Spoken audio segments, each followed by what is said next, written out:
தமிழகத்தில் ஸ்டெர்லைட் ஆலை எந்த உருவத்தில் வந்தாலும் தமிழக அரசு தடுத்து நிறுத்தும் என்று மதிமுக முதன்மை செயலாளர் துரை வைகோ தெரிவித்துள்ளார்.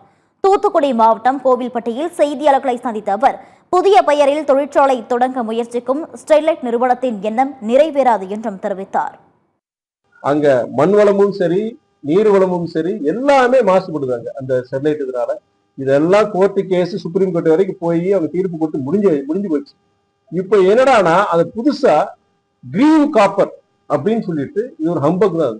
கிரீன் காப்பர் வாய்ப்பே கிடையாது. அது என்னன்னா நம்ம பட்டாசுகள்ல கிரீன் ஃபயர் ஒர்க்னு சொல்றோம், அதுலயும் எனக்கு நம்பிக்கை கிடையாது. எப்படி ஒரு கெமிக்கல், இது அது கெமிக்கல், அதுல எப்படி கிரீன், அது எப்படி மாற முடியும்? அதனை இலையா தலையா, அது வந்து இயற்கை சம்பந்தமான இதே பொருளே கிடையாது. அது ஒரு கெமிக்கல் வச்சு பண்ணும்போது அது எப்படி கிரீன் காப்பர் ஆக முடியும்? கிரீன் காப்பர்னு சொல்லி இது என்வாயர்மெண்ட் ஃப்ரெண்ட்லின்னு சொல்லிட்டு ஒரு ஒரு ஒரு அதன் மூலியமா மறுபடியும் அவங்க இந்த ஃபேக்டரியை ஆரம்பிக்கிறதுக்கு உண்டான முயற்சி அவங்க ஈடுபட்டு இருக்கிறாங்க. அது ஒருபோதும் தமிழ்நாடு அனுமதிக்காது. தமிழ்நாடு அரசு, தமிழ்நாடு முதலமைச்சர் அனுமதிக்க மாட்டாருங்கிற நம்பிக்கை வந்து இருக்கு. ஆனா தலைவர் அறிக்கை விட்டிருக்கிறாரு, அது ஒருபோதும் ஸ்டெர்லைட் பொறுத்த வரைக்கும் தமிழ்நாட்டுக்குள்ள வர்றதுக்கு வாய்ப்பு கிடையாது.